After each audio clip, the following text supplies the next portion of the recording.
Recording in progress. Hi there, and welcome to finding the gradient of a straight line. So to find the gradient of a straight line, we're going to have to use this formula here. Changes in the y-axis divided by changes in the x-axis.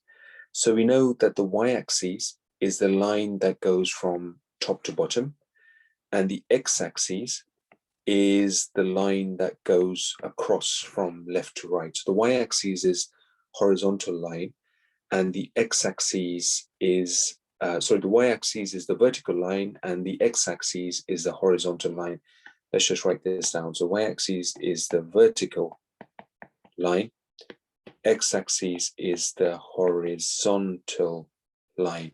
This goes from left to right, vertical goes top to bottom.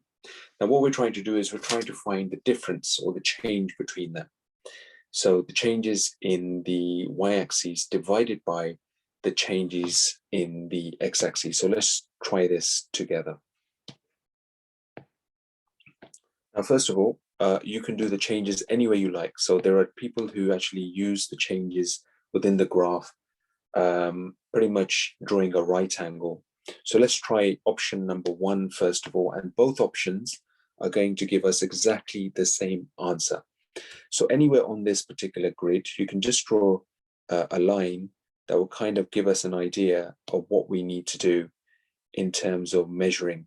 So let's say, for example, I drew a line all the way down here to make a right-angled triangle, in other words. Okay, so some of you can use this, which will be easier for you if you want. So just there. All right.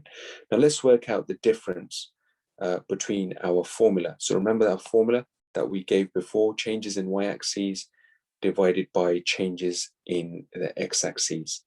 So let's just write this down. So y divided by x. Let's work this out. Now the y-axis is the vertical line going top to bottom.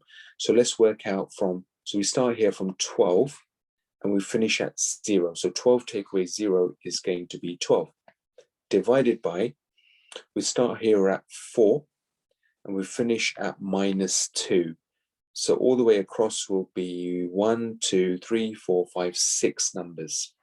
So 12 divided by 6 will give us the gradient 2 in this case. But let's try a slightly different technique, which may help you. And it depends which way you want to do it, but it's entirely up to you.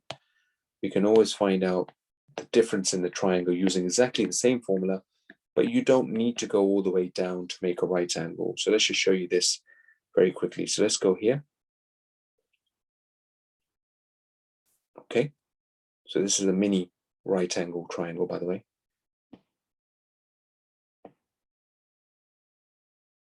There we go.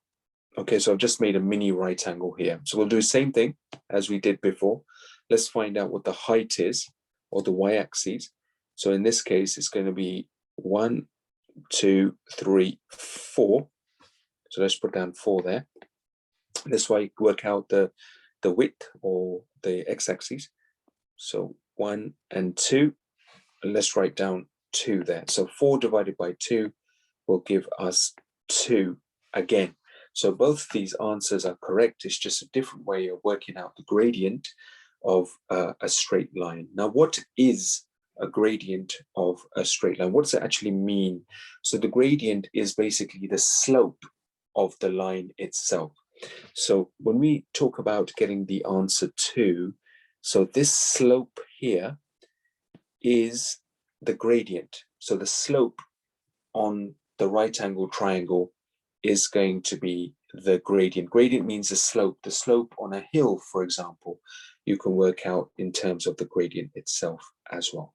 Okay, hope that helps. And good luck with the rest of the questions. We'll follow these up in our next lesson. Thank you.